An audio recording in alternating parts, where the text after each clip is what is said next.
Hi good morning all. അപ്പോൾ നമ്മളിന്ന് research ഡിസൈനിൻ്റെ next സെഷനിലോട്ടാണ് കടക്കുന്നത്. അപ്പോൾ അതേപോലെ before going on with class നമുക്ക് ലാസ്റ്റ് ക്ലാസ് എന്താണ് നമ്മൾ എടുത്തത് നമുക്ക് നോക്കാം. ലാസ്റ്റ് ക്ലാസ്സിൽ നമ്മൾ മെത്തേഡ്സ് ഓഫ് സർവേ നോക്കിയിട്ടുണ്ടായിരുന്നു. സെൻസസ് മെത്തേഡും സാമ്പിൾ സർവേ മെത്തേഡും. ഇതിൽ സർവേ, ഒബ്സർവേഷൻ, എക്സ്പെരിമെൻറ്റ് ഇതാണ് 3 ടൈപ്പ് ഓഫ് റിസർച്ച് മെത്തേഡ് വരുന്നത്. സർവേ ആൻഡ് ഒബ്സർവേഷൻ ഈ പറയുന്ന ഡിസ്ക്രിപ്റ്റീവ് റിസർച്ചിൻ്റെ അടിയിലും എക്സ്പെരിമെൻറ്റ് കോസൽ റിസർച്ചിൻ്റെ അടിയിലും വരുന്നതാണ്. അത് കഴിഞ്ഞിട്ട് നമ്മൾ എക്സ്പെരിമെൻറ്റ് നോക്കി.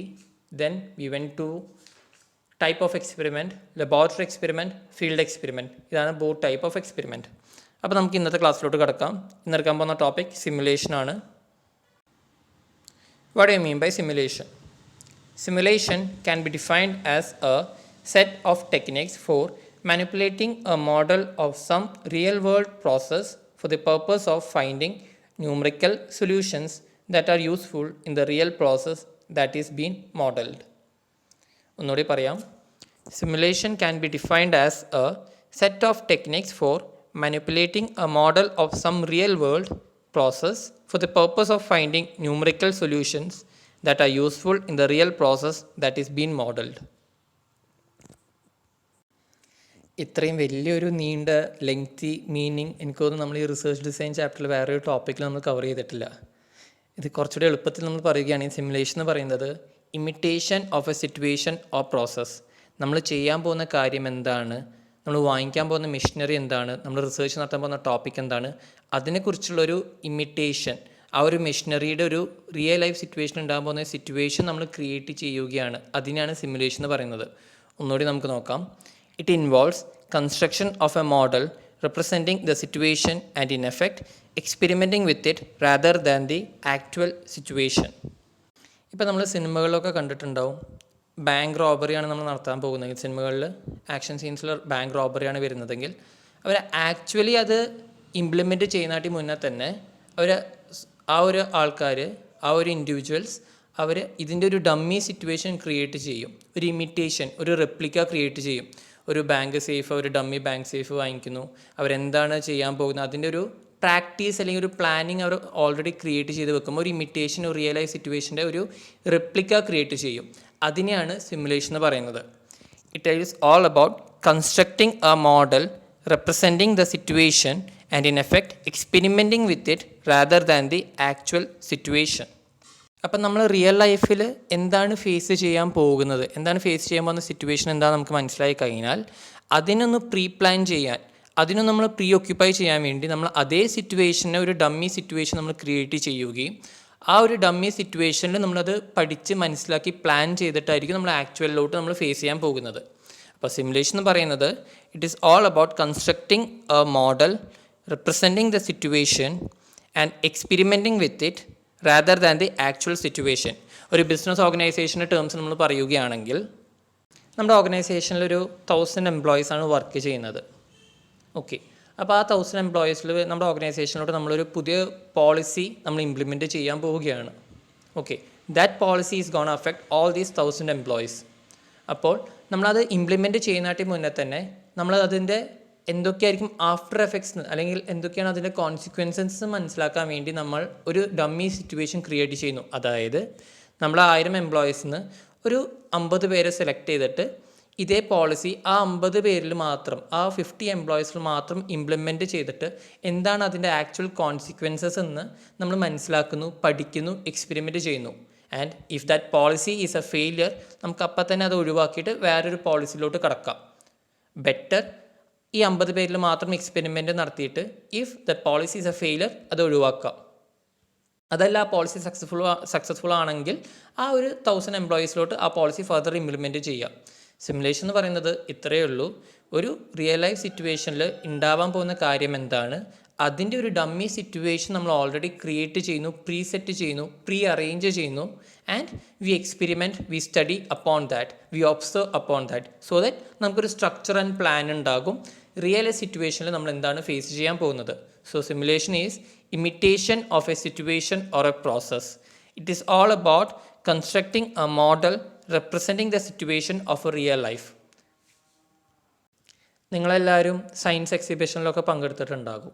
ആ സയൻസ് എക്സിബിഷനിൽ നിങ്ങൾ കണ്ടിട്ടുണ്ടാവും ഒരു ആക്ച്വൽ മെഷീനറിയുടെ ഒരു ഡമ്മി മെഷീനറി, ഒരു ഇമിറ്റേഷൻ, ഒരു റെപ്ലിക്ക ക്രിയേറ്റ് ചെയ്ത് വെച്ചിട്ടുണ്ടാവും. ആൻഡ് അപ്പോൺ ദാറ്റ് ആ ഒരു ഇമിറ്റേഷൻ്റെ മുകളിലാണ് അതിൻ്റെ എക്സ്പ്ലനേഷൻ പ്രൊവൈഡ് ചെയ്യുക. അത്രയേ ഉള്ളൂ സിമുലേഷൻ. ഇനി സ്റ്റെപ്സ് ഓഫ് സിമുലേഷൻ നമുക്ക് നോക്കാം.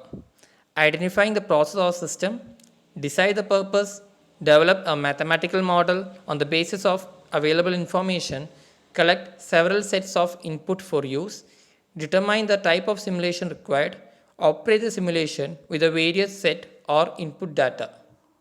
നമ്മളിപ്പോൾ ഇതേപോലെ പ്രോസസ്സിലോട്ട് കടക്കാൻ പോകുന്ന മുന്നേ തന്നെ നമ്മൾ ചെയ്യാറുള്ള പോലെ തന്നെ അതിൻ്റെ ഒരു സ്റ്റെപ്പ് നമുക്ക് നോക്കാം. ലൈക്ക് ഐഡൻറ്റിഫൈങ് ദ പ്രോസസ്സ്, എന്താണ് നിങ്ങൾ ചെയ്യാൻ പോകുന്നത് അത് ആദ്യം മനസ്സിലാക്കുക. ഡിസൈഡ് ദ പർപ്പസ്, എന്തിനു വേണ്ടിയാണ് ചെയ്യുന്നത് ഈ ഒരു സിമുലേഷൻ, അത് മനസ്സിലാക്കുക. ഡെവലപ്പ് എ മാത്തമാറ്റിക്കൽ മോഡൽ, എന്താണ് നമ്മുടെ പർപ്പസ് എന്ന് മനസ്സിലാക്കി, എന്താണ് നമ്മൾ ചെയ്യാൻ പോകുന്നതും എന്തിനു വേണ്ടിയാണ് ഈ സിമുലേഷൻ നമ്മൾ ചെയ്യാൻ പോകുന്നത് മനസ്സിലാക്കി കഴിഞ്ഞാൽ ലേറ്റർ നെക്സ്റ്റ് സ്റ്റെപ്പ് വരുന്നത് ഇതിനെ ബേസ് ചെയ്തിട്ട്, നമുക്ക് ആവശ്യമുള്ള കാര്യത്തിനെ ബേസ് ചെയ്തിട്ട് അല്ലെങ്കിൽ ആവശ്യമുള്ള റിയലൈസ് സിറ്റുവേഷനെ ബേസ് ചെയ്തിട്ട് അതിൻ്റെ ഒരു മാത്തമാറ്റിക്കൽ മോഡൽ, അതിൻ്റെ ഒരു റെപ്ലിക്ക ക്രിയേറ്റ് ചെയ്യുക. അതിനുശേഷം determine the type of simulation required, ഏതൊക്കെ ടൈപ്പ് ഓഫ് സിമുലേഷനാണ് ഉള്ളത്. കമ്പ്യൂട്ടർ സ്റ്റിമുലേഷൻ, മാൻ സ്റ്റിമുലേഷൻ, മാൻ കമ്പ്യൂട്ടർ സ്റ്റിമുലേഷൻ, ഇതിനെക്കുറിച്ച് നമുക്ക് ഡീറ്റെയിൽ ആയിട്ട് നോക്കാം. അപ്പോൾ എന്തായാലും ഫിഫ്ത്ത് സ്റ്റെപ്പ് വരുന്നത് ഏത് ടൈപ്പ് ഓഫ് സിമുലേഷനാണ് നമുക്ക് ആവശ്യമുള്ളതെന്ന് മനസ്സിലാക്കി അതിനുശേഷം നമ്മൾ ക്രിയേറ്റ് ചെയ്ത മാത്തമാറ്റിക്കൽ മോഡൽ, ക്രിയേറ്റ് ചെയ്ത ഇമിറ്റേഷൻ അല്ലെങ്കിൽ റെപ്ലിക്ക അത് വർക്കൗട്ട് ചെയ്ത് അതിൻ്റെ മുകളിൽ നമ്മൾ എക്സ്പെരിമെൻറ്റ് നടത്തിയിട്ട് നമ്മൾ റിയലൈസ് സിറ്റുവേഷന് വേണ്ടി ഒരു പ്ലാൻ ക്രിയേറ്റ് ചെയ്യുക. ഇത്രയേ ഉള്ളൂ സിമുലേഷൻ നമ്മൾ പറയുന്നത്. അപ്പോൾ സിമുലേഷനിലെ സ്റ്റെപ്പ് വരുന്നത് എന്താണ് നമ്മുടെ പർപ്പസും എന്തിനു വേണ്ടിയാണ് നമ്മളിത് ചെയ്യുന്നതെന്ന് മനസ്സിലാക്കി തുടങ്ങിയിട്ട് ഏറ്റവും അവസാനം സിമുലേഷൻ വർക്കൗട്ട് ചെയ്ത് അതിൻ്റെ മുകളിൽ നമ്മൾ എക്സ്പെരിമെൻറ്റ് നടത്തുകയാണ് സിമുലേഷൻ നമ്മൾ പറയുന്ന സ്റ്റെപ്സ്. അടുത്ത ടൈപ്സ് ഓഫ് സിമുലേഷൻ നോക്കാം. കമ്പ്യൂട്ടർ സ്റ്റിമുലേഷൻ, മാൻ സ്റ്റിമുലേഷൻ, മാൻ കമ്പ്യൂട്ടർ സ്റ്റിമുലേഷൻ. കമ്പ്യൂട്ടർ സ്റ്റിമുലേഷൻ നമ്മൾ ഒരു കമ്പ്യൂട്ടർ യൂസ് ചെയ്തിട്ട് അല്ലെങ്കിൽ ഒരു ഡെസ്ക്ടോപ്പ് യൂസ് ചെയ്തിട്ട് ലാപ്ടോപ്പ് യൂസ് ചെയ്തിട്ടാണ്, കമ്പ്യൂട്ടറിൻ്റെ അകത്താണ് നമ്മുടെ ഈ മാത്തമാറ്റിക്കൽ മോഡൽ നമ്മൾ ക്രിയേറ്റ് ചെയ്യുന്നതും ആ ഒരു ബേസിസ് ചെയ്തിട്ടാണ് നമ്മൾ എക്സ്പെരിമെൻറ്റ് നടത്തി അതിനെക്കുറിച്ച് അനാലിസിസ് നടത്തുന്നത്. ഇതാണ് കമ്പ്യൂട്ടർ സ്റ്റിമുലേഷൻ എന്ന് പറയുന്നത്. ഇത് ഇപ്പോൾ നമ്മളൊരു ഹൗസ് കൺസ്ട്രക്ഷനിലോട്ട് പോകുന്നു. അപ്പോൾ ആ ഹൗസ് കൺസ്ട്രക്ഷനിലോട്ട് പോകുന്നതിന് മുന്നേ തന്നെ നമ്മൾ എന്തായാലും അതിൻ്റെ ഒരു ബ്ലൂ പ്രിൻറ്റ് നമ്മൾ ക്രിയേറ്റ് ചെയ്യും. ഇപ്പോഴുള്ള നമ്മൾ ആർക്കിടെക്ചേഴ്സിൻ്റെ അടുത്ത് നമ്മൾ പോയി കഴിഞ്ഞാൽ നമുക്ക് കാണാൻ സാധിക്കും ആർക്കിടെക്ചേഴ്സ് അവരെ കമ്പ്യൂട്ടറിൻ്റെ അകത്തായിരിക്കും, ആ കമ്പ്യൂട്ടർ മോഡൽ ബേസ് ചെയ്തിട്ടായിരിക്കും നമ്മൾ ഓരോ കാര്യം നമ്മുടെ അടുത്ത് എക്സ്പ്ലെയിൻ ചെയ്ത് തരുന്നത്. അതേപോലെ നമുക്ക് എന്തെങ്കിലും അതിൽ മോഡിഫിക്കേഷൻ വരുത്തണമെങ്കിൽ കമ്പ്യൂട്ടറിലെ മോഡൽ യൂസ് ചെയ്തിട്ടായിരിക്കും അതിൽ മോഡിഫിക്കേഷൻ കൊണ്ടുവരാം.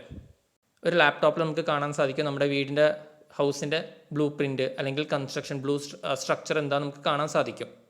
എന്നിട്ട് ആ ഒരു മോഡലിലായിരിക്കും നമ്മൾ ഫർദർ സ്ട്രക്ചറിൽ മോഡിഫിക്കേഷൻ കൊണ്ടുവന്നിട്ട് ലേറ്റർ ഓൺ അത് ആക്ച്വൽ റിയലൈസ് സിറ്റുവേഷനിലോട്ട് നമ്മൾ ഇംപ്ലിമെൻറ്റ് ചെയ്യുന്നത്. അപ്പോൾ കമ്പ്യൂട്ടർ സ്റ്റിമുലേഷൻ എന്ന് പറയുന്നത് കമ്പ്യൂട്ടർ മോഡൽസ് യൂസ് ചെയ്തിട്ടാണ് ഇവിടെ നമ്മൾ കാര്യങ്ങൾ പഠിച്ച് മനസ്സിലാക്കുന്നത്. മാൻ സ്റ്റിമുലേഷൻ എന്ന് പറയുന്നത് മാൻ മെയ്ഡ് മോഡൽസ് ആയിരിക്കും. ഇപ്പം നിങ്ങളൊരു സയൻസ് എക്സിബിഷനിലോട്ട് ചെന്നാൽ അവിടെ കാണുന്നെല്ലാം മാൻ മെയ്ഡ് മോഡൽസ് ആണ്. നമുക്കിവിടെയുള്ള ഓരോ റെപ്ലിക്കാസ് അല്ലെങ്കിൽ ഓരോ ഇമിറ്റേഷൻസ് നമുക്ക് ആക്ച്വലി തൊട്ട് മനസ്സിലാക്കാം. ഇറ്റ് ഈസ് ടാഞ്ചിബിൾ, നമുക്ക് തൊട്ട് മനസ്സിലാക്കാൻ സാധിക്കും. അപ്പോൾ കമ്പ്യൂട്ടർ സ്റ്റിമുലേഷൻ കമ്പ്യൂട്ടർ മോഡൽസ് ആണ്, മാൻ മെയ്ഡ് മോഡൽസ് ആണ് മാൻ സ്റ്റിമുലേഷൻ എന്ന് പറയുന്നത്. ഇനി മാൻ കമ്പ്യൂട്ടർ സ്റ്റിമുലേഷൻ എന്ന് പറയുന്നത് ഇത് രണ്ടും കൂടി ക്ലബ് ചെയ്തിട്ടാണ്. വിത്ത് the help of computer models and also with the help of man made models നമ്മൾ ഈ രണ്ട് മോഡൽസ് യൂസ് ചെയ്തിട്ടാണ് കാര്യങ്ങൾ പഠിച്ച് മനസ്സിലാക്കിയിട്ട് റിയലൈസ് സിറ്റുവേഷനിലോട്ട് നമ്മൾ ഇംപ്ലിമെൻറ്റ് ചെയ്യാറുള്ളത്. ഇപ്പോൾ നമ്മൾ ഓരോ സിനിമകളിൽ കണ്ടിട്ടുണ്ടാവണം, എനിക്ക് തോന്നുന്നത് ജുറാസിക് പാർക്ക് ലേറ്റസ്റ്റ് വന്നിട്ടുള്ള ഒരു സിനിമയിൽ ഞാൻ കണ്ടിട്ടുള്ളത്, അത് ഇപ്പോൾ ഓർമ്മയിൽ വന്നതാണ്. അവിടെ ഒരു മാൻ മെയ്ഡ് മോഡൽ, അതായത് അവരൊരു പാർക്ക് സെറ്റപ്പ് ചെയ്യാൻ പോവുകയാണ് ഈ ആനിമൽസിന് വേണ്ടി. അപ്പോൾ അതിലൊരു മാൻ മെയ്ഡ് മോഡൽസ് അവരെ കാണിക്കുന്നുണ്ട്. ഇതാണ് നമ്മൾ ക്രിയേറ്റ് ചെയ്യാൻ പോകുന്ന പാർക്ക്. ഓക്കെ, അപ്പോൾ മാൻ കമ്പ്യൂട്ടർ സ്റ്റിമുലേഷൻ ആണെങ്കിൽ മാൻ മെയ്ഡ് മോഡലും കമ്പ്യൂട്ടർ മോഡൽസും കൂടി യൂസ് ചെയ്തിട്ടുള്ള സ്റ്റിമുലേഷനാണ് വേറിൻ. മാൻ മെയ്ഡ് മോഡൽസ് ആണെങ്കിൽ കുറച്ചുകൂടി എളുപ്പത്തിൽ നമുക്ക് കാര്യങ്ങൾ മനസ്സിലാക്കാം, ഓരോ ആംഗിളും നമുക്ക് നോക്കാം. ഇപ്പോൾ ഓരോ സിനിമയുടെ സെറ്റ് ക്രിയേറ്റ് ചെയ്യാൻ പോവാണ്, സിനിമ ഷൂട്ടിങ്ങിന് വേണ്ടി ഓരോ സെറ്റ് ക്രിയേറ്റ് ചെയ്യാൻ പോകുമ്പോൾ നമ്മൾ ഓൾറെഡി അതിനൊരു മാൻ മെയ്ഡ് മോഡൽ നമ്മൾ ക്രിയേറ്റ് ചെയ്തിട്ടാണ് ഫർദർ അത് റിയലൈസ് സിറ്റുവേഷനിലോട്ട് നമ്മൾ കൊണ്ടുവരുന്നത്. ഇപ്പോൾ ബാഹുബലി ഫിലിമില്ലേ, അതിൽ ആദ്യത്തെ പാർട്ടാണെന്ന് തോന്നുന്നു, അതെ ആദ്യത്തെ പാർട്ടിൽ ആ യുദ്ധം നടക്കുന്നതിന് മുന്നേ തന്നെ അവർ പ്ലാൻ ചെയ്യും എങ്ങനെയാണ് അവർ അറ്റാക്ക് ചെയ്യേണ്ടതെന്ന്. അവിടെ മാൻ മെയ്ഡ് മോഡൽസ് യൂസ് ചെയ്തിട്ടാണ് അവർ ഓരോ എക്സ്പെരിമെൻറ്റേഷൻ കൊണ്ടുവരുന്നത്, ഓരോ മോഡിഫിക്കേഷൻ കൊണ്ടുവരുന്നത്. നമുക്ക് ഈ സൈഡിൽ നിന്ന് അറ്റാക്ക് ചെയ്യാം എന്നുള്ള മോഡിഫിക്കേഷൻസ് കൊണ്ടുവരുന്നത് മാൻ മെയ്ഡ് സ്റ്റിമുലേഷൻസ് യൂസ് ചെയ്തിട്ടാണ്. അപ്പോൾ ടൈപ്പ് ഓഫ് സ്റ്റിമുലേഷൻ 3 വരുന്നത്. കമ്പ്യൂട്ടർ മോഡൽസ് യൂസ് ചെയ്തിട്ട്, മാൻ മെയ്ഡ് മോഡൽസ് യൂസ് ചെയ്തിട്ട്, man computer stimulation. With the help of computer and also with the help of man made models ആണ് നമ്മൾ റിയൽ ലൈഫ് സിറ്റുവേഷൻ്റെ ഒരു imitation അല്ലെങ്കിൽ ഒരു റെപ്ലിക്ക കൊണ്ടുവരുന്നത്. Stimulations are to see what happens if a particular policy was put into effect. ഇതൊരു business ഓർഗനൈസേഷനെ concern ചെയ്തിട്ടാണ്. ഞാൻ നേരത്തെ പറഞ്ഞ എക്സാമ്പിളാണ്. അതായത് നമ്മളൊരു പോളിസി ക്രിയേറ്റ് ചെയ്ത് അത് ഇംപ്ലിമെൻറ്റ് ചെയ്യുന്നതിന് മുന്നേ തന്നെ ഒരു സ്റ്റിമുലേഷൻ പ്രോസസ്സിലൂടെ ചെയ്യുകയാണെങ്കിൽ we will know the consequences of that policy. വൈഡായിട്ട് ഇംപ്ലിമെൻറ്റ് ചെയ്യുന്നതിന് മുന്നേ ഒരു ഷോർട്ട് ഏരിയയിലോട്ട് ഇംപ്ലിമെൻറ്റ് ചെയ്ത് കഴിഞ്ഞാൽ we will know the actual consequences of implementation of that policy. അതാണ് സിമുലേഷൻ കൊണ്ടുള്ള ഹെൽപ്പ് വരുന്നത്. ഇനി നെക്സ്റ്റ് ടോപ്പിക്കിലോട്ട് പോവാം. Observation. It refers to recording of data as they come to the notice of the investigator or researcher. It is the careful and systematic watching of facts as they occur in the course of nature. Spelling mistake vannittundu. As they occur in the course of nature. It may be defined as a systematic viewing of specific phenomenon in its proper setting for the purpose of gathering data for a particular study. Observation നമ്മൾ നേരത്തെ നോക്കിയിട്ടുണ്ടായിരുന്നു. Descriptive research മെത്തേഡിൻ്റെ അടിയിൽ വരുന്നതാണ് observation എന്ന് പറയുന്ന research method. Observation എന്ന് പറയുന്നത് ഒരു കാര്യത്തിനെ കുറിച്ച് മനസ്സിലാക്കുന്നത് നമ്മൾ അതിനെ ഒബ്സർവ് ചെയ്തിട്ട് ഒരു കാര്യത്തിനെ വീക്ഷിച്ചിട്ടാണ് നമ്മൾ അതിനെക്കുറിച്ച് കാര്യങ്ങൾ കുറച്ചുകൂടി ഡീറ്റെയിൽ ആയിട്ട് ഇൻഫർമേഷൻ കളക്ട് ചെയ്യുന്നതും മനസ്സിലാക്കി എടുക്കുന്നതും. ഇപ്പോൾ ഒരു ഓർഗനൈസേഷനിൽ എംപ്ലോയീസിൻ്റെ പെർഫോമൻസ് റിവ്യൂ നടത്തുകയാണ്. ഓക്കെ, അപ്പോൾ അവിടെ ഓരോ എംപ്ലോയീസിൻ്റെയും റുട്ടീൻ ആക്ടിവിറ്റീസ് എന്താണെന്ന് മനസ്സിലാക്കുന്നത് വേണമെങ്കിൽ ഒബ്സർവേഷനിലൂടെ നമുക്ക് മനസ്സിലാക്കാം. ഓരോ എംപ്ലോയീസിൻ്റെയും അതത് സൂപ്പർവൈസർ ഡെയിലി റുട്ടീൻ ആക്ടിവിറ്റീസ് എന്താണെന്ന് മനസ്സിലാക്കാം. അതായത് ആ ഒരു എംപ്ലോയി, ഒരു പർട്ടിക്കുലർ ഇൻഡിവിജ്വൽ ഡെയിലി വന്നിട്ട് എത്ര മണിക്ക് വർക്ക് സ്റ്റാർട്ട് ചെയ്യുന്നു, എത്ര നേരം ലെഷർ ടൈമായിട്ട് എടുക്കുന്നു, എത്ര നേരം ഐഡലായിട്ടിരിക്കുന്നു, എന്തൊക്കെയാണ് അദ്ദേഹം ചെയ്യുന്ന വർക്ക്, ഒരു ദിവസം എത്ര പ്രൊഡക്ഷൻ അദ്ദേഹം ആയിട്ട് നമുക്ക് ഓർഗനൈസേഷനോട് ബെനിഫിറ്റായി വരുന്നു, എന്നിവ വേണമെങ്കിൽ ഒബ്സർവേഷനിലൂടെ നമുക്ക് കുറച്ചുകൂടി കാര്യങ്ങൾ എളുപ്പത്തിൽ നമുക്ക് മനസ്സിലാക്കാൻ സാധിക്കും. ആ ഒരു വ്യക്തിനെ, ആ ഒരു എംപ്ലോയിനെ, ആ ഒരു ഇൻഡിവിജ്വലിനെ ഒബ്സർവ് ചെയ്തുകൊണ്ടിരുന്നാൽ മാത്രം മതി മാക്സിമം ഡാറ്റ നമുക്ക് കളക്ട് ചെയ്യാൻ സാധിക്കും. അപ്പോൾ ഒബ്സർവേഷൻ എന്ന് പറയുന്നത് ഒരു ഡിസ്ക്രിപ്റ്റീവ് റിസർച്ച് മെത്തേഡാണ്. A systematic viewing of a specific phenomenon in its proper setting for the purpose of gathering data for a particular study. നമ്മുടെ റിസർച്ച് ടോപ്പിക് എന്താണ്, നമ്മുടെ റിസർച്ച് സബ്ജക്റ്റ് എന്താണ്, ആ ഒരു സബ്ജക്റ്റിനെ കുറിച്ച് നമ്മൾ ഒബ്സർവ് ചെയ്തുകൊണ്ട് അതിനെക്കുറിച്ച് മാക്സിമം ഇൻഫർമേഷൻ കളക്ട് ചെയ്യുന്നു. അതാണ് observation. Observation is A physical and mental activity. നമ്മൾ ഒബ്സർവേഷൻ നടത്തുന്ന ആളാരാണ്, ഒബ്സർവർ ആരാണ്, അദ്ദേഹം എന്ത് സിറ്റുവേഷനാണ് ഒബ്സർവ് ചെയ്യേണ്ടത്, ആ സിറ്റുവേഷനിൽ ഫിസിക്കൽ പ്രസൻസ് അദ്ദേഹത്തിന് ഉണ്ടാകണം. അതേപോലെ അദ്ദേഹത്തിൻ്റെ ഫുൾ മെൻ്റൽ കോൺസെൻട്രേഷൻ ആ ഒരു സിറ്റുവേഷനിലോട്ട് കൊണ്ടുവരണം. നമുക്ക് each and every information collect ചെയ്യണം. ഒബ്സർവേഷനിലൂടെ each and every information collect ചെയ്യണമെങ്കിൽ we should be mentally and physically present over there. ഇനി ടൈപ്സ് ഓഫ് ഒബ്സർവേഷനിലോട്ട് പോവാം. ഒബ്സർവേഷൻ വരുന്നത് ടോട്ടൽ 9 ടൈപ്സ് ആണ് ഒബ്സർവേഷൻ വരുന്നത്. ഓരോന്ന് നോക്കാം. Simple and systematic, subjective and objective, casual and scientific, intrasubjective and intersubjective, factual and inferential, direct and indirect observation, participant and non participant, structured and unstructured, controlled and non controlled. ഇതാണ് types of observation വരുന്നത്. നമുക്ക് നോക്കാം. Simple and systematic observation. Simple observation എന്ന് പറയുന്നത് without any structure, without any policy, without any proper plan of action നമ്മൾ ഒരു കാര്യം observe ചെയ്യുന്നു. അതിന് സിമ്പിൾ ഒബ്സർവേഷൻ എന്ന് പറയാം. സ്ട്രക്ചേർഡ് ഒബ്സർവേഷൻ അല്ലെങ്കിൽ സിസ്റ്റമാറ്റിക് ഒബ്സർവേഷൻ എന്ന് പറയുന്നത് ഒരു സ്റ്റാൻഡേർഡ് പ്രൊസീജിയർ, ഒരു പ്ലാൻ ഓഫ് ആക്ഷൻ, എത്ര പേര് ഒബ്സർവ് ചെയ്യണം, എത്ര ഒബ്സർവേഴ്സ് ഉണ്ടാവണം, ആ ഈ ഒബ്സർവ് ചെയ്യുന്നതിന് മുന്നേ ഈ ഒബ്സർവേഴ്സിന് ട്രെയിനിങ് കൊടുക്കുന്നു. ഇതിനൊക്കെ ഒരു സ്റ്റാൻഡേർഡ് പ്രൊസീജിയർ ഉണ്ട്, ഒരു സിസ്റ്റമാറ്റിക് പ്രൊസീജിയർ ഉണ്ടെങ്കിൽ അതിന് സിസ്റ്റമാറ്റിക് ഒബ്സർവേഷൻ നമുക്ക് പറയാം. ഒരു സ്റ്റാൻഡേർഡ് പ്രൊസീജിയർ ഉണ്ടെങ്കിൽ ഒബ്സർവേഴ്സ് എത്ര പേരെന്ന് നമ്മൾ ഓൾറെഡി ഡിസൈഡ് ചെയ്ത് വെക്കുകയും അതേപോലെ ഒബ്സർവേഴ്സിന് ട്രെയിനിങ് കൊടുക്കുകയും അതേപോലെ എത്ര സമയം തൊട്ട് എത്ര സമയം വരെയാണ് നമ്മൾ ഒബ്സർവ് ചെയ്യുന്നത് നമ്മളൊരു റെക്കോർഡിംഗ്, ഒരു ഷെഡ്യൂൾസ് കീപ്പ് ചെയ്യുകയാണെങ്കിൽ ഇതിനെ സിസ്റ്റമാറ്റിക് ഒബ്സർവേഷൻ എന്ന് പറയാം. നെക്സ്റ്റ് ആണ് subjective and objective observation. Subjective observation എന്ന് പറയുന്നത് സെൽഫ് ഒബ്സർവേഷൻ കൂടിയാണ്. നമ്മളെ തന്നെ സ്വയം ഒബ്സർവ് ചെയ്യുന്നു.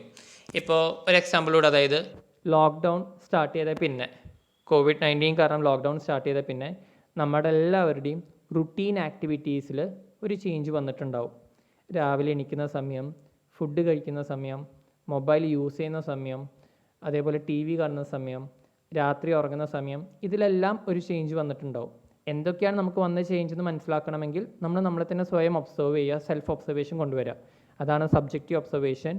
If one observes one's own immediate experience, അദ്ദേഹം സ്വയം ഒബ്സർവ് ചെയ്യുകയാണെങ്കിൽ അതിനെ ആ ഒരു ഒബ്സർവേഷനോ സബ്ജക്റ്റീവ് ഒബ്സർവേഷനും, ഒബ്ജക്റ്റീവ് ഒബ്സർവേഷൻ മറ്റുള്ളവരെ ഒബ്സർവ് ചെയ്യുകയാണെങ്കിൽ ഒബ്സർവർ അവരുടെ സൂപ്പർവൈസർ അവരുടെ എംപ്ലോയീസിനെ ഒബ്സർവ് ചെയ്യുന്നതിന് നമ്മൾ ഒബ്ജക്റ്റീവ് ഒബ്സർവേഷൻ എന്ന് പറയുന്നു.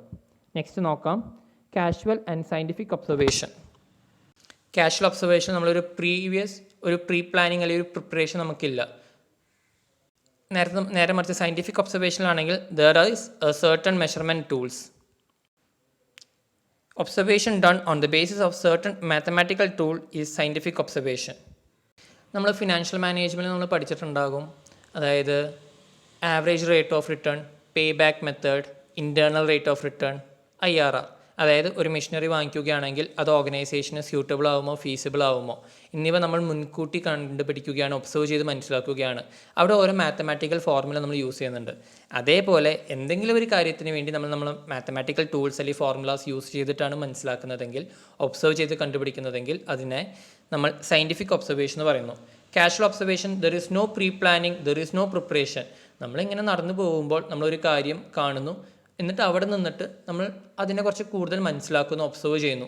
ഇത്ര സമയം തൊട്ട് ഇത്ര സമയം വരെ ഒബ്സർവ് ചെയ്യണം എന്നോ അല്ലെങ്കിൽ ഇതിന് ഈ രീതിയിലാണ് ഒബ്സർവ് ചെയ്യേണ്ട ഒരു സ്റ്റാൻഡേർഡ് പ്രൊസീജിയർ ഉണ്ടോ എന്നിവയൊന്നും ഈ പറഞ്ഞ കാഷ്വൽ ഒബ്സർവേഷനിലില്ല.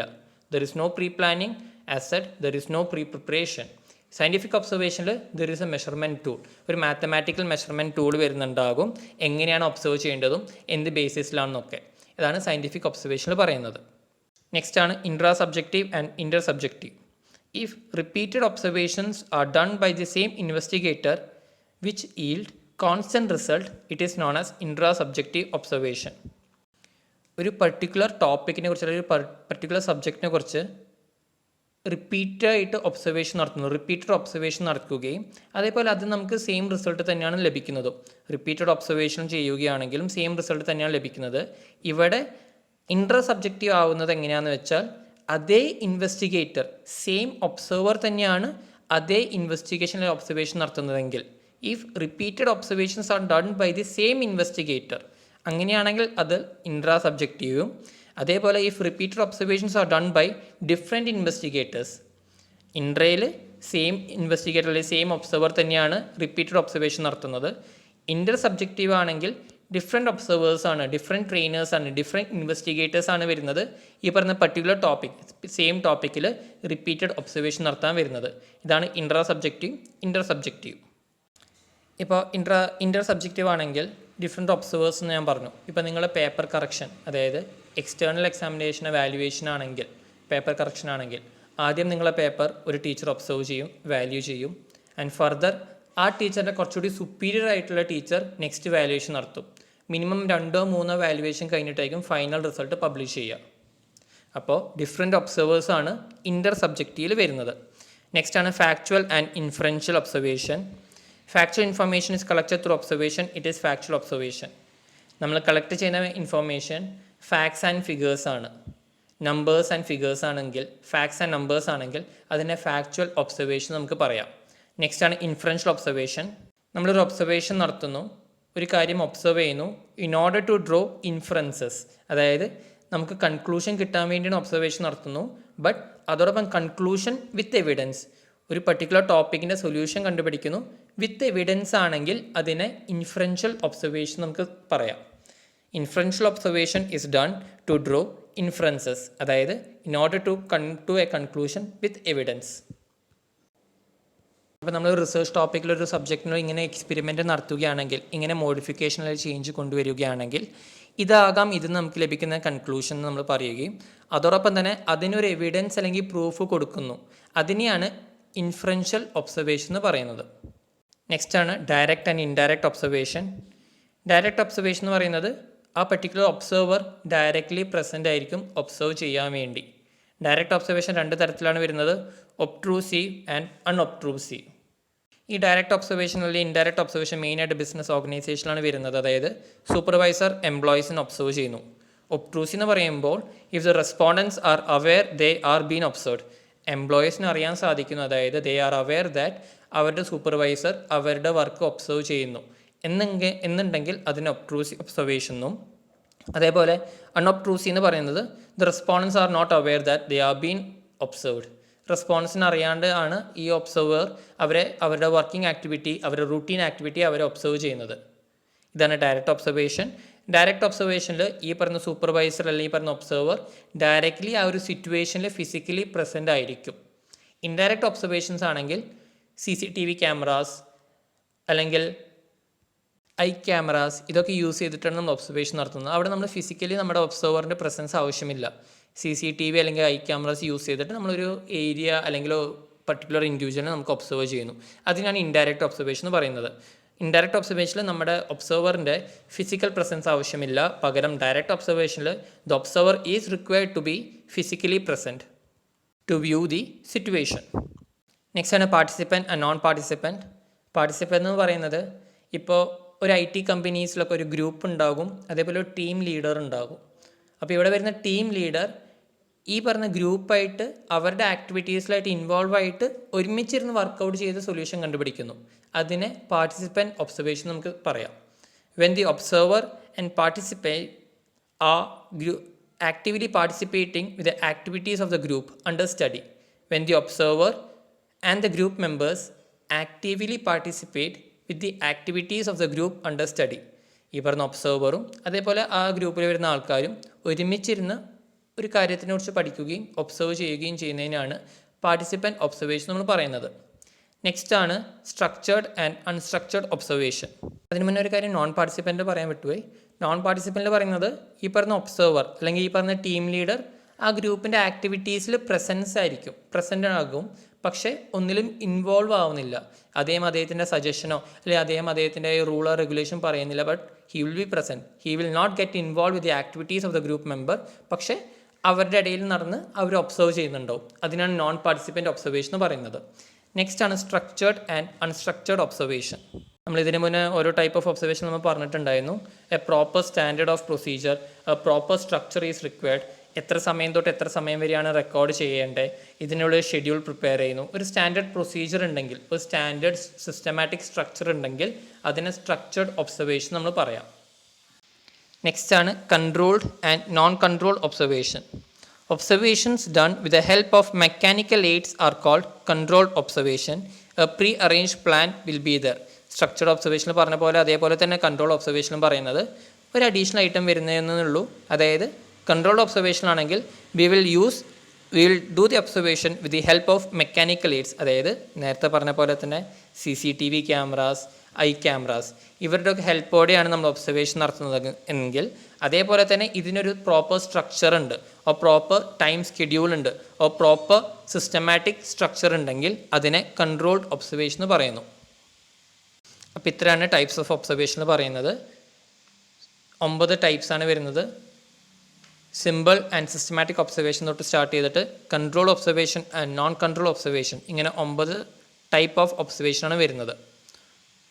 ഒബ്സർവേഷൻ എന്ന് പറയുന്നത് ഒരു പർട്ടിക്കുലർ സിറ്റുവേഷനെ കുറിച്ച് അല്ലെങ്കിൽ നമ്മുടെ റിസർച്ച് ടോപ്പിക് എന്താണ് ആ ഒരു ടോപ്പിക്കിനെ കുറിച്ച് ആ ഒബ്സർവർ അല്ലെങ്കിൽ ആ റിസർച്ചർ അല്ലെങ്കിൽ ആ ഇൻവെസ്റ്റിഗേറ്റർ ഒബ്സർവ് ചെയ്ത് കാര്യങ്ങൾ മനസ്സിലാക്കിയെടുക്കുന്നു.